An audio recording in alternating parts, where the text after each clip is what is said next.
This is The Civil Fleet, the podcast focused on the activist-led refugee rescue and support missions across Fortress Europe, with me, Ben Coles. In today's episode, we are going to speak with Peter from the Channel Monitoring Project. Peter's going to tell us all about this new group, how it was formed, its links with Channel Rescue, and how they hope to monitor people crossing over from France to England. They want to focus on the way people are treated, what happens to them when they get here, and things like that. He's also going to tell us how the group hopes to counter the toxicity around all of this in Britain, and how anyone listening can get involved with the group. Alright, so before we get on with today's episode, I'd like to remind you that the Civil Fleet is not just a podcast, it's also a news blog. If you go to civilfleet.com, you can find our interviews, our investigative stories, and news stories on there too. So that's civilfleet.com to check out the blog. Also, if you like what we're doing and you'd like to help us to continue to platform the amazing people that we have on this podcast, then there's a couple of things you can do.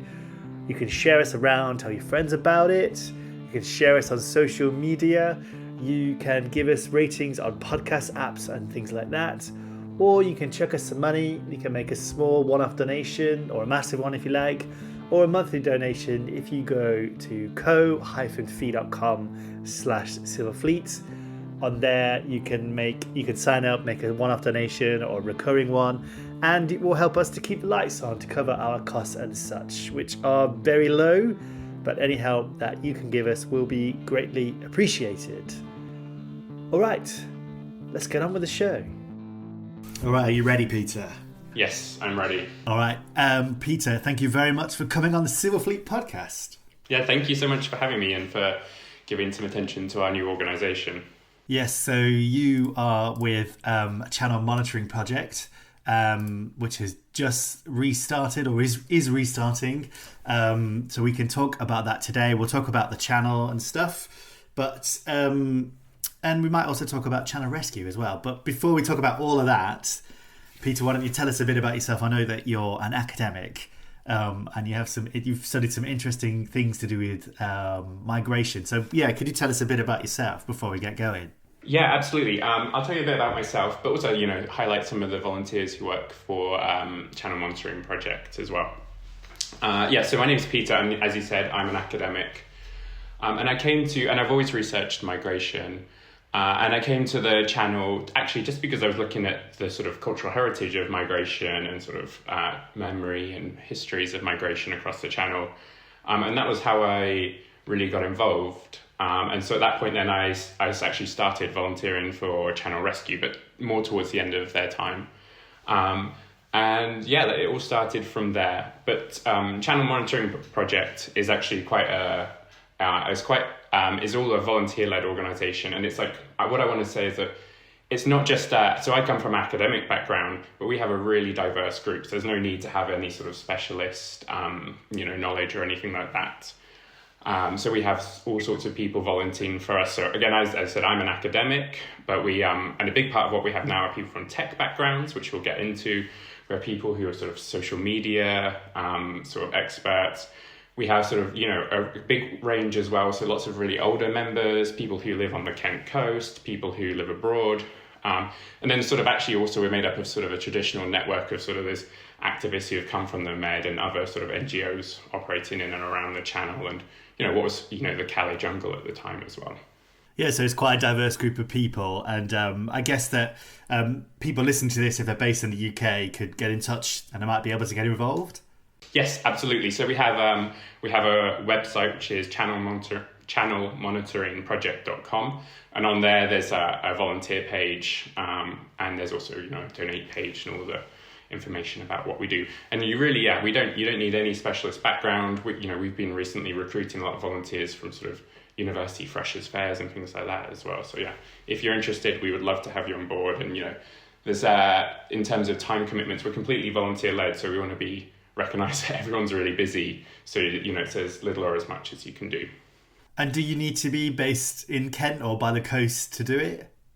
Yeah, that's a good question. So in the past, that would have been helpful. But no, not at all now. So we have people all over. As I said, like 2 of our trustees actually live abroad at the moment. None of our trustees actually live on the Kent coast, but we do have some volunteers down on the Kent coast, which is really helpful. And they are really important to how we function. But no, absolutely no need to live on the Kent coast. Brilliant. Can you talk a bit about, so we've had Channel Rescue on the podcast, I think maybe twice back in the day. So yeah, that project came to an end, and you started this new project. I wonder if you could tell us just a little bit about that.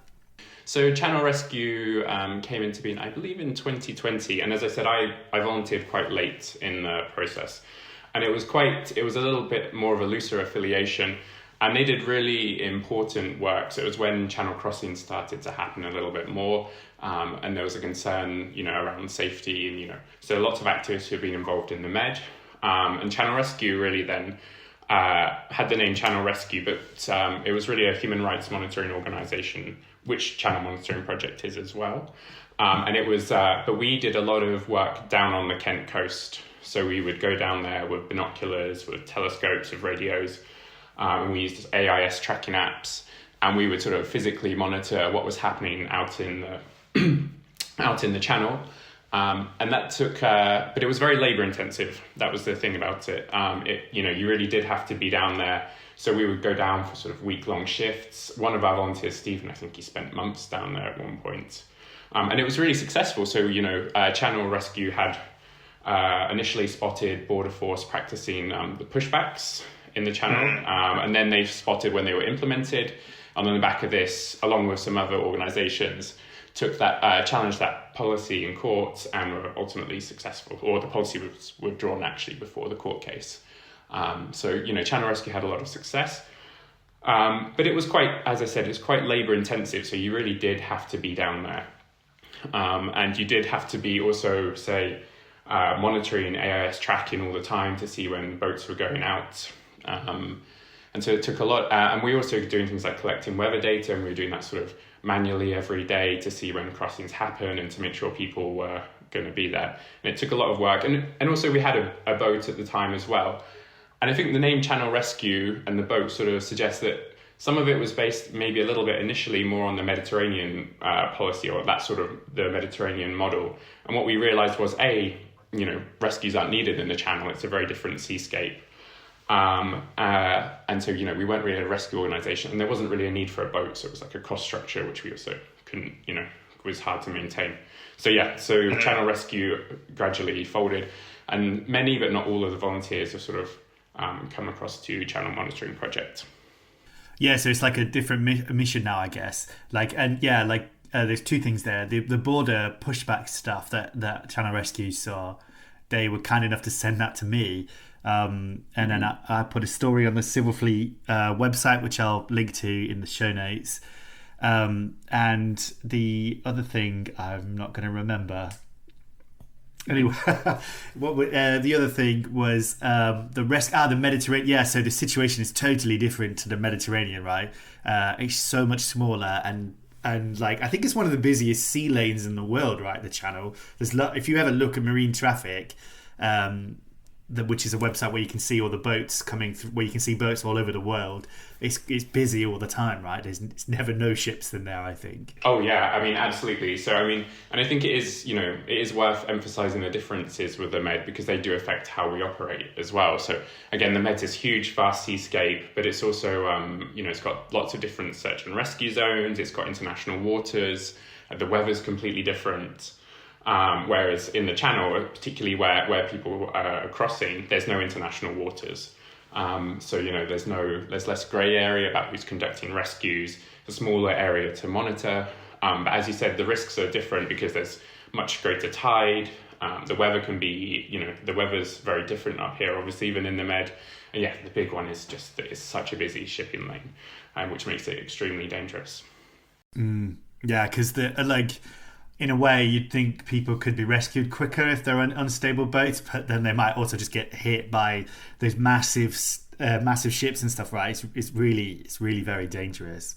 Yeah, and that's one thing when we were Channel Rescue, when you monitor the radios, you can actually hear that there's constant there's constant reporting about where small boats are between all the different ships, and so that actually gives you an idea of what's happening out there. But you can see how much of a risk it is as well.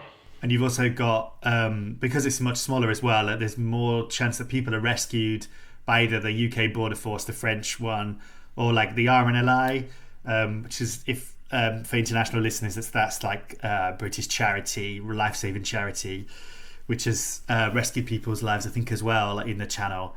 I don't know. Do you know if is there a French version of the RNLI? So no, you know what? There is a French lifeboat charity, but it's not. But I think it's much smaller. RNLI obviously operates all the way across the UK. So there's not a French version that's operating in the Channel. No. And I think it's the Royal National Lifeboat Institution. I think. Yes, that's right. Yeah. Yeah. So why don't we talk about the Channel, the situation in the Channel for a bit, and then we'll talk about what Channel Monitoring Project's going to do. I keep wanting to say Channel Rescue every time, but eventually I'm going to get it. I'm not going to say. I'm just going to say Channel Monitoring Project, CMP. Call me out if I slip up as well.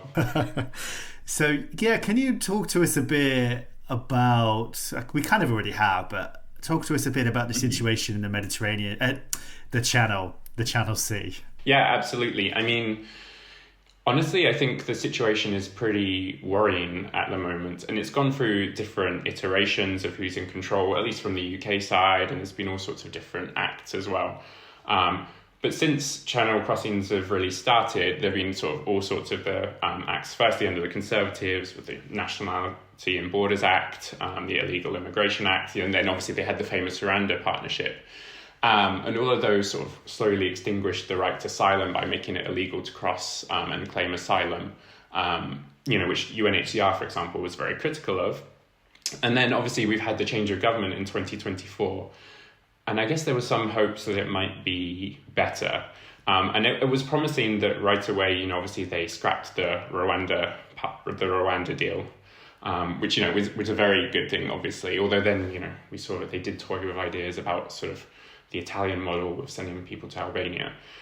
But I think what's disappointing is that they've really doubled down on a sort of security and criminalization approach. And so they've gone from stop the boats being their slogan to smash the gangs. They have border security deal. They've closed off pathways to citizenship for people who arrive irregularly into the UK, even if they are given status. And then more recently, there's the one in, one out deal, which is whereby we have sort of a returns arrangement with the French. So if one person who arrives irregularly by boat will be returned, and then we'll go through a sort of orderly process of accepting someone who can apply for asylum in France and then come to the UK. And so the situation is quite worrying, and there's not been a change in policy. It's the same sort of failed approaches. And I think what that's manifested on the ground is, again, a more dangerous situation. So as maybe you're aware, I'm sure you're aware, and maybe your listeners are aware, but last year didn't see the highest number of crossings, but it was extremely fatal. So I think the IOM's Missing Migrants Project said there were 82 fatalities in the Channel last year, which is much, much higher than any other year. And so the question is then, well, why are these happening? And it kind of comes down to the smash the gangs policy and the security arrangement. So a few things have been happening. So one is that they're policing the beaches much, much more heavily. And obviously that sounds like it makes sense on the surface, but what it does is it makes people take riskier and riskier journeys. So what they're doing now is, it used to be that they would run out with the boats all together, and they would do it under the cover of darkness, and they'd get into the boat and shell it, basically immediately, and then head out. But now that the beaches are much more heavily policed, they're bringing the boats down from canals or rivers, and then people will run out without the boat to try and avoid the police. And as many people as can make it as possible will try, and it's a huge crowd, and then they have to sort of get onto the boat in the water when it's a bit deeper, and this is causing all sorts of problems. So they're in policing the beaches, they're making people take more risks, and it's also leading to much bigger boats being used. So more people on the boats, which obviously carries inherently more risk because they're not very seaworthy. And at the same time, as part of this smash the gangs policy, they're also trying to disrupt the slight supply chains of the smugglers. And the problem you get here then is obviously, again, this sounds like it makes sense, but it leads to more harm. So we're having these more unseaworthy boats. There's less safety equipment, such as life jackets. And so one of the things that we've been doing is going back and looking at all the different incidents where there have been fatalities. And I think, there was one last September where 12 people died, and it was a big boat, and there was something like only 8 life jackets on the boat. And this is sort of a very common thing. And the life jackets are not approved life jackets. They're really flimsy. They haven't been for any standards testing. So in trying to disrupt these supply chains, they're also making the boats less seaworthy and less safety equipment. And I think so, as I said, we saw more fatalities in the Channel last year. And I think a good example is actually just to look at this past weekend. So this past weekend, there was a change in the weather, which meant that more people were trying to cross, and it was pretty busy. And 4 people died, but in 3 separate incidents. And one of them was only a child, as also it's reported. So I don't think that's been fully verified yet, but that's what it's been reported as. And if you look at what happened, then some of it are people, a lot of it is people sort of trying to get to the boats and not being able to make it. So there was a couple of bodies that washed up on shore in the busy boats. Again, this is all preliminary details, so I won't say I don't know for sure, but 2 women were asphyxiated or went into cardiac arrest, and we're not quite sure what happened, what caused that. And at the same time, and this wasn't involved in those fatalities, but we're getting the rise of what they call the so-called mega dinghy. So on the weekend, there was the biggest ever dinghy carrying the most people. So I think it was 125 people in one dinghy. It's a lot of people in a very flimsy boat. I think the previous record before that was in mid-September, which was 115, and then just before that it was 112. And so, who knows? But when you look at these trends, there's a big concern that, there could be a totally unprecedented shipwreck with so many people on a boat. And so, it is a big worry. I do think the situation at the moment is pretty serious in the Channel. Yeah, it's really scary. Like you get, like in the Mediterranean, there can be, there's probably a lot of shipwrecks we don't know about in the Mediterranean, but the ones we have heard about, some of them can be quite a lot of fatalities, right? Like the Pylos Shipwreck, which I think the Greek Coast Guards were involved in, making it worse. That was like 400 people, I think, but like in the Channel, it's usually like less than 10 or around 10. It's stupid to compare these because they're all tragedies and awful and shouldn't happen. But it's a different situation, isn't it? Oh, yeah. Traditionally, so the biggest shipwreck was in 2021, which there was the Cranston inquiry about that recently. So I think we're around 27 people lost their lives. So again, it's a very different scale and numbers to the Med. The Med, there's far more people crossing and these big boats. But it is very different. There is a potential for it to get a lot worse. But also, if you think about the way in which a lot of this functions in the Channel as well, it's quite easy to monitor. And you will, so if you go onto the French Coast Guard's website, you'll see that actually when they, at the moment, they're not intervening in the water. But they'll see people leave, and then they'll often have certain vessels track them to see if they get into trouble. And so, in theory, you should think that there should be hardly any fatalities, but obviously there are more and more, and it is because people are forced to take these bigger risks. And also, there's been a proposed change in policy from the French as well, so whereby they're looking at the moment, because it's so unsafe in the water, once people have made it into the water, they won't intervene at all, or in theory they shouldn't, although we can get into that a little bit later. But there is a possibility that if they're only up to 300 meters off the coast, then they will be able to intercept the vessels. And that poses, all sorts of risks, I think. Because 300 meters, it can still be pretty deep. The weather's pretty choppy. Yeah. And I think this flies in the face of maritime law as well as refugee law. Yeah, and I know I've been to Calais many years ago and volunteered with Care for Calais. And I remember many of the people, the refugees or people on the move that I met were they were terrified of the French police, and they'd been abused by them or had their tents taken away from them, so they were sleeping on the street. And so people are desperate to leave. I mean, it's nothing like Libya whatsoever, but there was people that were people that were desperate to leave there, and I can't imagine at all, to be fair, but the desperation to leave Libya must be huge, and I think it's quite big for many people who want to get to the UK from France. And one of the things that really bothers me about this government and all of them, to be honest, is they keep coming up with these ways to try to stop people coming, and they never do anything. And it's just people crossing, making these dangerous journeys, they're probably not aware of all these different rules in the UK. It's all done for us, basically. It's just. I don't know if you've seen today, as of recording, it's October the 2nd, but Labour is saying that they want to get rid of the right for people who come here as refugees to bring in their families.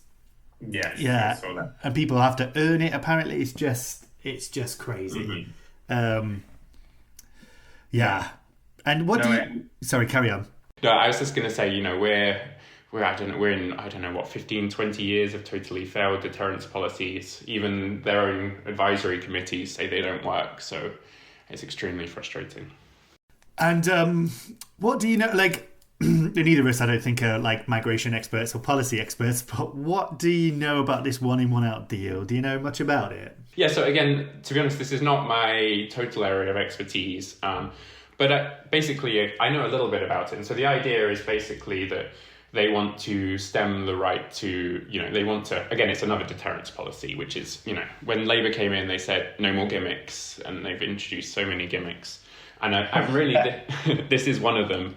And I think it speaks to what you were saying about people not knowing as well, or maybe people not caring. So, people can probably correct me, and they're better to speak about this. But the basic of the policy is when someone makes the crossing irregularly, they will be contacted and they're apprehended. They'll basically be taken, when they arrive in the UK, they'll be processed. And then there's a deal whereby they will be returned to France. And then France will, for every one person who's returned, there'll be a regular channel or a safe route for someone to apply for asylum and come to the UK. So one person will go out of the UK and one person will come in through a regular means. And I think they will, again, I'm not totally up on the details, but I think they will prioritize people who do actually have family relations here, or some kind of reason why they might want to come to the UK. But again, this actually does fly in the face of refugee law. So, for example, this is restricting the rights of refugee. Under the 1951 Refugee Convention, there's absolutely no mention of the way in which you must enter a safe port. So, to call these people illegal arrivals, I mean, maybe they've been illegalized over time, but this was completely legal inside the Refugee Convention. And this is why UNHCR said that these policies actually are essentially extinguishing the right to asylum. And I saw some reporting on this, basically, which interviewed some people in Calais, and they were saying that, it doesn't really affect us. Some people didn't know about it, some people did, and the people who did were saying, it doesn't really affect us, we're just going to have to make the crossing anyway.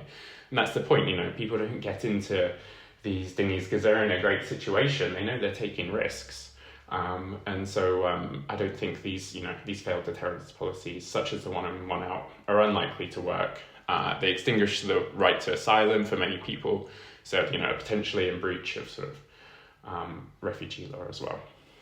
Yeah, and you mentioned earlier the Rwanda deal. I will have links in the show notes to episodes we did about that, which Labour thankfully got rid of, and they also got rid of the Bibby Stockholm, which was this huge some kind of container ship that was going to hold people. It wasn't quite a container ship, but it was a kind of square-looking ship where people were going to be held offshore. It just did crazy, but that's thankfully no longer happening as far as I know. But we do have an episode about that in the past, which I'll link to as well.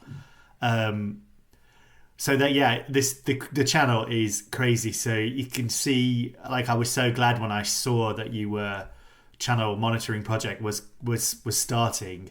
I think it's really, really, really necessary. So yeah, can you tell us How are you, like, tell us what you're planning to do and how it's going to work as much as you can. Yeah, absolutely. So as I said, it was born out of the work of Channel Rescue, which was a human rights monitoring organisation. And Channel Rescue had quite a lot of success, but as I said, there were limitations around sort of how, that model of having a boat. We weren't a rescue organisation, and it was extremely labour intensive. So then we're like, okay, well, how do we address this? And also, it's really worth noting that there are lots of other organisations doing really important and amazing work in the channel as well, such as, Alarm Phone and the affiliated Captain Support and Utopia 56. So we also didn't want to tread on anyone's toes, so we actually had meetings with all of them as well as we restarted. And so we remain a human rights monitoring organisation, which is why we're called the Channel Monitoring Project. But we also sort of are then linked that have sort of want to support advocacy and policy formation because of some of the sort of information and data that we'll generate.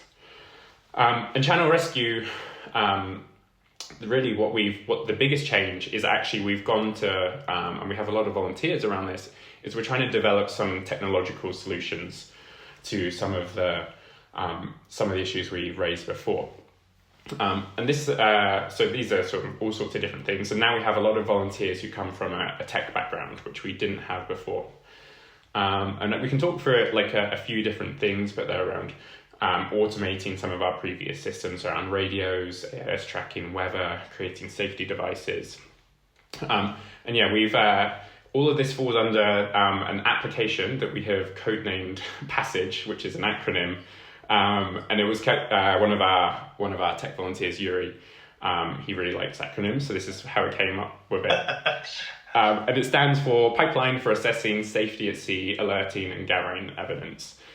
And actually, so it's a data pipeline. And again, I really feel like I'm not the best person to speak to what they're doing because I don't have the skills. But they'll be doing all sorts of things. So automatically what they're going to be doing, what we're doing is automating a lot of what we did previously. So this would be sort of around alerts for daily reporting, so we can monitor the channel more effectively without the labour intensity and without having to be down there. And I should add that we don't need to be down there all the time, but we will still be going down if there are particular incidents, and there will be reasons for being down there and also reasons for having volunteers there. So a lot of what we're doing then is collecting this data for later analysis. So the first thing that we'll be doing with that is we were always on the AIS tracking apps, which is how you track, is the app that you mentioned previously, how you can see all the different vessels. And we would use that to understand what's happening where in the channel, and you can see where pickups or shipwrecks are happening. But we just couldn't monitor that all the time because we're completely volunteer-led, no one's paid. And it was impossible, we were really struggling to monitor that. So we created Passage. The system actually will automatically track it. And then we can, whenever particular boats that we've highlighted launch, it will start tracking those details, and then we can go back in and pick up that data at a later date. So we can sort of do it when we hear something's happening rather than having to sort of be on it from the beginning. So that's that's a key thing that we're going to be doing. And automated with that as well will be weather systems. So we'll actually also keep and this is one thing we now know, but people didn't necessarily always know, is that weather is so, determinant as to whether people are going to be crossing. Sorry, carry on. People often talk about pull factors, don't they? But it's like the weather is a huge factor in when people are going to leave. Yeah, exactly. And actually this is one thing that's carried over from Channel Rescue. So we literally monitored the weather every day, and we would plot it against sort of arrivals and things. So we could see if there were changes in patterns. And this kind of data we want to use to raise awareness. And I think it is more commonly understood now, but at the time, people just didn't understand that actually numbers are down a lot this year. And then will be many factors, but weather is also one of those. So I think, like an El Nino year where we had particularly bad weather, we also saw lower crossings. So we're doing that as well, but that's all automated. So we can actually go back in and pull that up. And some of this data as well, we've created a Discord community so that people can go in and see what's happening in the channel, and we can generate interest and awareness around it and sort of have a relatively active community. And this is still under development, but that's one of the things we're hoping for. So we'll be generating these daily reports and collecting this data for sort of later analysis. Another thing we'll be doing was we found that one of the reasons you needed to be on the channel, so often we'd be there in person, but you actually couldn't see what was happening even with binoculars and sort of telescopes. But the radios are extremely helpful, but they're limited in range. So if you really want to understand what's happening in the channel, the radios are really helpful. So now we've actually got a technological solution for that, where we've created, and we're using a volunteer to help with this as well, who's based on the coast. But we're basically creating a relay system where we can still monitor the radios. So we'll have sort of a system on, and I can't speak to how this functions, but we'll have a device on the coast that will then relay it into this volunteer's home, and they'll record, and then they'll be recording for us. And so we can still have access to the radios and understand what's happening in the channel, because that was really important to us as well. Another thing that we'll also be doing, a couple of other things. So this is very much in its prototype phase, and we also need to do some questions around sort of the legality and the need for it. But we want to create some safety devices as well, and we have prototypes, and they're really about sort of producing these very cheap devices or aid search and rescue by emitting sort of audio-visual signals, transmitting location information. This is in case of emergency. So just so we can sort of help people stay safe. And then the last thing, and this will also be on our website as well, is we're using, we're automating like media coverage. So we'll have a system that sort of scrapes all the different stories about the channel and collates them. And we have a volunteer who's very good with sort of these sort of coding these systems. And so they'll be sort of doing sort of discourse analysis for us, so they can understand the different social media trends, what's important, and we can intervene in debates a bit more effectively on the back of that. Yeah, that's really good, and it sounds quite high tech. It really that's really good. I think many people listening to the podcast know that I also work for a newspaper. The podcast is separate from the newspaper I work for, and I did a video with Channel Rescue, I think in 2022, maybe it was 21, I can't remember. Time is totally amorphous these days for me. But yeah, so when I went down then, we met one of Channel Rescue's volunteers, and we were stood on the coast with binoculars. So you said, and we were like looking also on marine traffic, I think. We didn't see anything that day. But yeah, so are you still going to do that now as well? Because it sounds like you kind of don't need to. You've got all this great tech.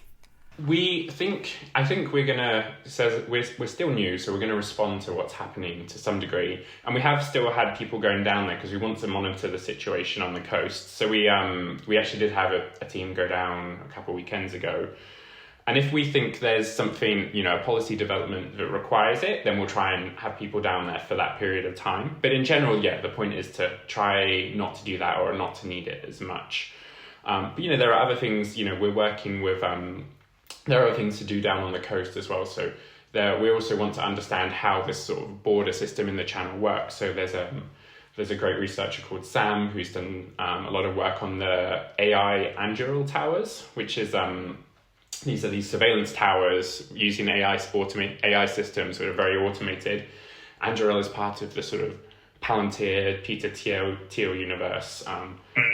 So, big tech, and we want to understand, how those are operating and what effect they're having, because these were initially trialed on the US-Mexico border, and there's concerns around, how they're going to criminalize people. We know that there's already sort of racialized imbalances encoded into AI systems, and I think, we believe that these are going to be used to sort of identify the people who are sort of driving the boats and criminalize them. So we're also doing work down on the channel about that. But we hope with the technological solutions, we can save a lot of manpower and not have to be down there so much. And so maybe can you tell us what you're going to do with this data? I think I can't remember if it's on your website or on your social media profiles, that your channel monitoring project wants to change the reality on the ground at sea and counter the toxicity surrounding all of this. I think some people must think it's like World War III or something. The amount of time they talk about boats coming onto the shore. But yeah, so how can you tell us how you're going to use this data to challenge the toxicity and change the reality on the ground? Yeah, I mean, and that is the $1 million question, of course. And as we said before, there are already amazing organizations working in the channel doing a great job raising awareness. And Zoe Gardner, who you had on recently as well, obviously is doing an amazing job of changing the situation and, trying to speak to people and persuade people. But the question is, we have all this we're generating all this data, but what do we do with it? And I actually had a conversation as we were starting this up with a sort of a friend who's sort of involved in she researches social movements at sea, and she was saying, well, we always generate all this data. So, I think the question is, it's so, how can we turn it into something more progressive? And so for us, it's got lots of different possibilities, and this will, a lot of it will be used, on the fly to respond to particular incidents, and just to, make sure that we have a clear picture of what's happening in the channel. So the first thing, again, is just going to be human rights monitoring. So throughout the history of the channel, there have been different risks for people crossing. And so we will, at certain points, so in 2021, for example, there was often non-assistance in the channel, which is what led to some of the worst shipwrecks so far. But that's less of an issue. But if we monitor and see that non-assistance is systematic, then we'll use it to support human rights monitoring of that and make sure people are rescued, because under maritime law, there is a duty to rescue people and also to provide adequate search and rescue provision. So we'll make sure that's been done in the first instance. That seems to be less of a problem now than it was before. We'll also what we've been doing as well, we will, when there are incidents in the channel, we'll be writing up a report each time. And we've actually been doing this in the background for a while, so we can understand the different trends and what's causing it. So as I said to you, it's this move to bigger boats, less safety equipment, through the whole smash the gangs rhetoric that we'll be trying to challenge, and we'll try and show how this is creating harm. And so that will be really important to the kind of work that we do. And then we're hoping that we can use this, so we can use this in evidence submissions to the government and things like that. Although we all know there's limited, there's only so far that goes. And so we do also want to have sort of a wider set of messaging that we, intervene in actual debates through discourse. And that's why we're trying to capture all these different news stories as well, and understand what's happening. And so we do want to intervene in that. And the question is then, of course, well, how we do that. And the other thing we have is we've also taken on a lot of media volunteers as well. And this is all new, so it's all starting. And so we don't want to inflame the situation. We want to just provide a clearer position of what's happening in the channel, right? And so if you actually listen to some of, and whether we should take these people on face value or not, I don't know. But if you listen to a lot of the people who raise concerns about the channel, they often say, well, I'm sure these are great people, and but it's just very disorderly, and it's and we don't want people coming. And there's something about the way in which the boats evokes, I think you were getting it before, almost like an invasion narrative, right? Which is quite disconcerting to people. So we want to sort of try and, not inflame tensions, but actually just give a more measured, policy-oriented one, and think about how that can be persuasive, right? So obviously we've said to you before, there's the stop the boats slogan, right? And, that's something we agree with. We should stop the boats. We don't want, the whole reason we exist is not to encourage people to cross the channel. It's to make sure there isn't a right to asylum. And we want to advocate for safe and legal passages. So that's, one thing we want to do. So we can sort of message around that and say we agree, and these policies have clearly failed. And I think, as I'm sure everyone who's listening to this podcast is aware, intervening in the debate on migration is like banging your head against a wall, both from a policy and a political perspective, and that's why I think the route the Labour Party have gone down since coming in, we expect this from the Tories to some degree, but Labour have been so disappointing, because they're continuing these policies that don't work, around deterrence, as we've spoken about before. And so what we want to do is provide evidence, that they don't work. And we want to say, hey, why are we, this is madness. We've been doing the same thing for forever, and it's not worked at all. So we can evidence the ways in which it's not worked, the way in which it violates human rights and maritime law, the way in which it's cruel. And we hope we can sort of intervene in that way and change the discussion on that. And we're not arrogant. We realize that there are so many people we've been trying to do that over such a long time. So we just see ourselves as a very small part in using this data to tell the real picture of what's happening. And, again, related to that, it's not just a policy question, but it's also this messaging that we've had for such a long time and I really, blame the centre and the centre left. We always, go down, so Labour came in, they had the border security bill, and they've completely bought into this, and the smash the gangs rhetoric, and they're completely bought into sort of exactly the rhetoric that emboldens the far right.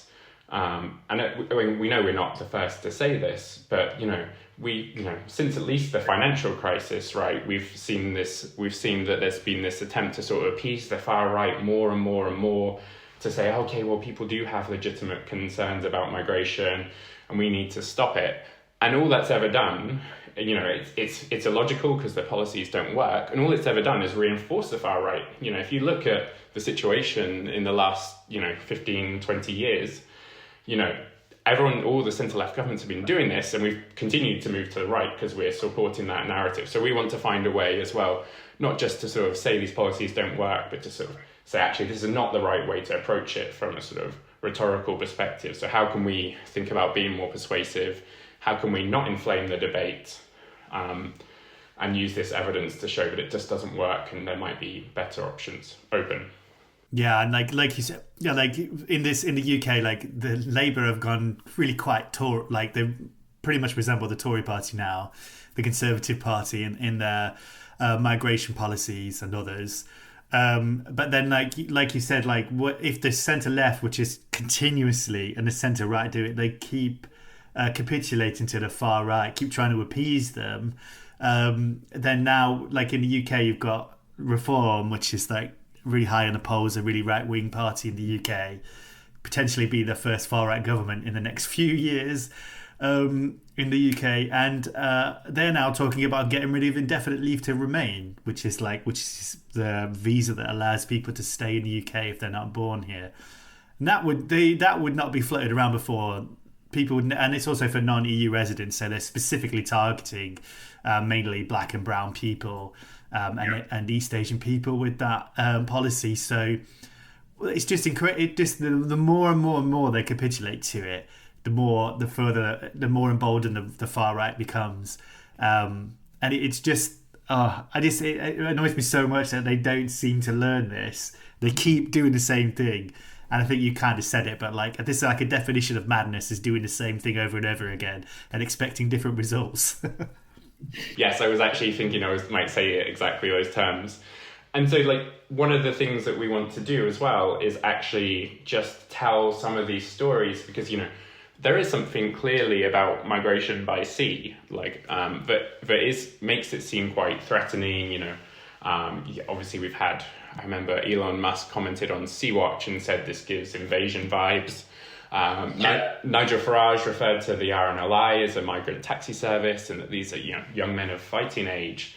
And so we want to just sort of try and tell the other story. And actually one of the other ways we've been doing this, and this came out of some of our work with one of the other organisations on the other side of the channel, is we want to sort of collect testimonies from people after they've crossed, that explain why they've moved, also why they can't settle in France, because there's often, as you alluded to earlier, there's a lot of not to say it's like Libya or Tunisia or somewhere like that, but there is a lot of violence in Calais.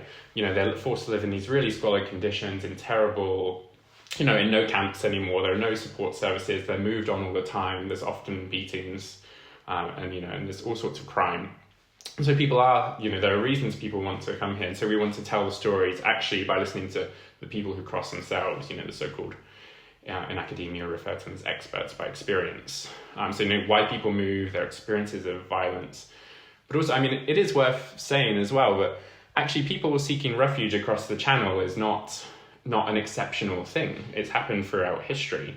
The Huguenots, and not that this matters that much, but the Huguenots, which, back in whenever that was, I'm not that great at, I can't remember the years, they were referred to by UNHCR as the first boat people.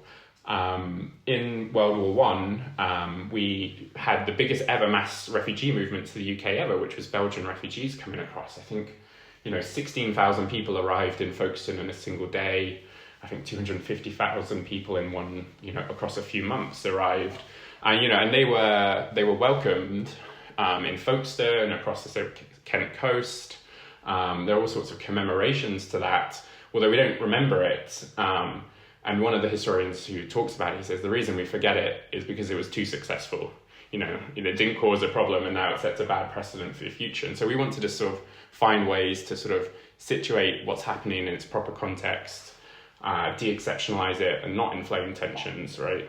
Yeah, absolutely. Yeah, and I think there was something I was going to say about refugees, people. Oh, yeah, and also Ukraine, right? That people flee from there. That's another group of people that was welcomed with open arms into the UK.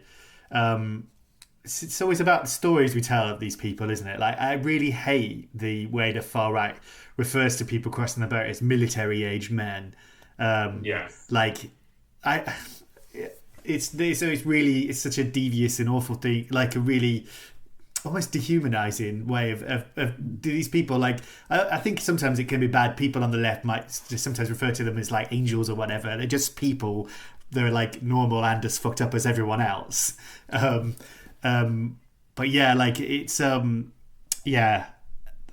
really hate that, and I hate the way they refer to them as when we just welcome people, and so they don't have to die at the sea. It's just such a basic thing, and I we ought to remember that the times in the past and when Britain has done that. No, I mean, absolutely right. People don't have their human rights because they're angels or they're demons. They're neither, perfect or terrible. They're just people, and human rights are for humans, and so we should remember that. And you're right on the Ukrainian policy as well, and that's what makes it so frustrating. And this actually speaks to the one in, one out deal, because from what I understand, in processing people who will come to the UK through regular means in the one in, one out deal, I think they're basing it on how they ran the Ukrainian model. And then you're just like, well, hold on. So you're saying we can manage a safe and orderly system, but we're just refusing to do it. So we're making people take these journeys. We're making people risk their lives. And, we're inflaming political tensions, right? So I think when you hear people say, well, they have legitimate grievances, they do. The grievances aren't about migration, but we have declining living standards, things that we could solve by political solutions, right, through wealth taxes and better distribution. But instead, we blame it on migrants. And I think allowing, and so if we look at sort of how we can actually solve these problems, and again, not to say that people coming to the UK is a problem, but the way of coming by boat is certainly a problem for everyone, right? It's risky for everyone. It's risky for people taking the crossings. It's hard to manage. So, it would make much more sense for, say, a sensible government, the so-called, maybe the sensible centrists don't want to do this, but a sensible government that's evidence-based and operating according to human rights norms would actually do that, right? And it would stop inflaming the tensions. And in fact, migration, often, if you look at migration attitudes in the UK, they do fluctuate quite a lot. Often they're not. It does respond to different situations, and small boat crossings are a major problem. But actually, people generally don't have that negative feelings to migration. So if we can solve this problem in a way that's humane and stops people taking boats, surely that would be a win for a political party as well, but sensible. But unfortunately, they don't seem to be going down that route. Yeah. So I think, Peter, we could keep talking for ages. I'm really enjoying this conversation. But in the interest of time, we should move towards the end of the podcast here. Before we do that, though, is there anything else you wanted to talk about with the channel or channel monitoring project or immigration stuff in general? I think we've covered a lot, and there's nothing specific. What I really wanted to say was that, we would love for people to be involved with us. And as I said, we have our website, channelmonitoringproject.com. And it's still new, and there's still, and it's still under development. So don't expect it to be quite perfect. But if you were interested, we've got, what we're going to be doing on the website is there's a section which will show all the news feeds. There's a data page, which will actually allow you to see. So that's where the automated crossing and weather data information will be posted. We've got resources which are going to add to when there are shipwrecks and when there are people lose their lives. We will be creating reports so that we have an evidence base for future. And there's also, you can join our networks and our social media. And also you can join us. And so, yeah, we would, whoever you are, if you are interested and if you are interested in human rights and you want to, people to seek refuge safely, then please do, get involved and get in touch with us, and everyone is welcome. Yeah, and the website is channelmonitoringproject.com. Yes. I'll also have a link to that on the website and on the show notes and on the website when I get around to posting it there. So the last question I always ask people, Peter, is the future. And I feel quite nervous about the future, particularly with the moves in the US and in Hungary to ban Antifa, like it's an organization, and it feels like a lot of the people that I speak to could have at some point be labeled as terrorists. I mean, we talked about Elon Musk earlier. He referred to Sea-Watch as terrorists, which is absolutely defamatory and libel. I was hoping they would sue him, but I imagine trying to go against the richest man in the world would not be easy. But anyway, so I just feel quite bleak about the situation for people on the move and for migration in general.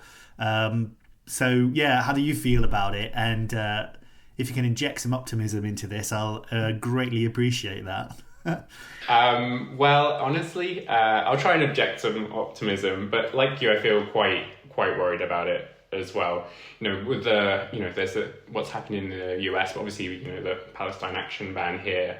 So there seems to be this cracking down on free speech on both, in the Atlantic, in Europe, in the UK.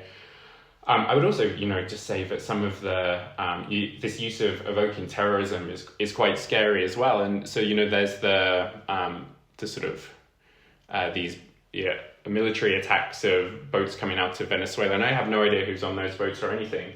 But they're stretching both the territory, the use of terrorism, and they're also happening. And it's relevant to Channel Monitoring Project and people practicing solidarity at sea, because they're happening in international waters. So they're taking advantage of this sort of more legal grey zone by stretching this terrorism sort of definition, and then doing it in international waters where there's less sort of sovereign jurisdiction. So these things do make me quite worried. But at the same time, I think, and I'm not saying this is going to happen, but there are reasons why, why things could improve, right? We have these tipping points and we really don't know what happens in advance. And there are it could be absolutely sensible ways that we can improve the situation and take the heat out of the rhetoric on migration, by opening safe routes, by making, stopping the boats and allowing people to claim asylum regularly, making sure people have human rights.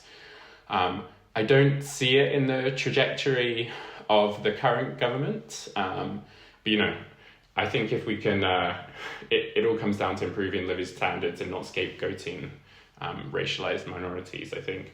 And there are people working really hard to do that. You have organizations like Refugees in Libya as well, who are taking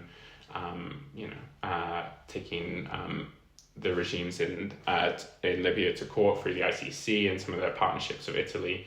So I think there are amazing people doing amazing things. We don't know what the future holds, so I think we just have to keep working. Yeah, I agree. And I say this every episode, I think, but I always get optimism from people like yourselves doing something, trying to counter the awful narratives and trying to make a better future. That's always positive to me. Yeah, absolutely. And your podcast as well, so thank you for doing it. Oh, thank you very much. I hope it inspires people to get involved. And so I really appreciate you talking about at the beginning of this episode how people can get involved in Channel Monitoring Project. I really anyone listening should definitely get involved. Check them out if you're in the UK. All right, that was Brill, Peter. Thanks very much. Yeah, thank you so much for having me. Okay, that was episode 82 of the Civil Fleet podcast. Thank you very, very much for listening. Thanks to Peter for coming on the podcast. And thanks to everyone at the Channel Monitoring Project. Okay, at the end of the podcast, I'd like to remind you to go check out the blog. Go to civilfleet.com, check out all our news stories on there, and some interviews are on there too, and some investigative reports. So go to civilfleet.com to check those out. Also, if you like what we're doing and you would like to help us to continue to platform these amazing people, then you can make a small donation by going to ko-fi.com/civilfleet. And on there you can sign up to make a one-off donation or a monthly donation. That's ko-fi.com/civilfleet. Times are hard, so if you can't chuck us any money, you can share us around on social media. You can tell your friends about us. You can give us ratings on podcast apps and things like that would be great. Also, if you're in Manchester this coming weekend, November the 8th, then you can come to the Manchester Anarchist Book Fair and I will have a store there. I've got some t-shirts for sale and I've got some stickers and postcards and things like that. So yeah, come check us out if you are in Manchester on November the 8th. Okay, that'll do for this episode. Thank you very much for listening and I'll see you next time. Bye bye.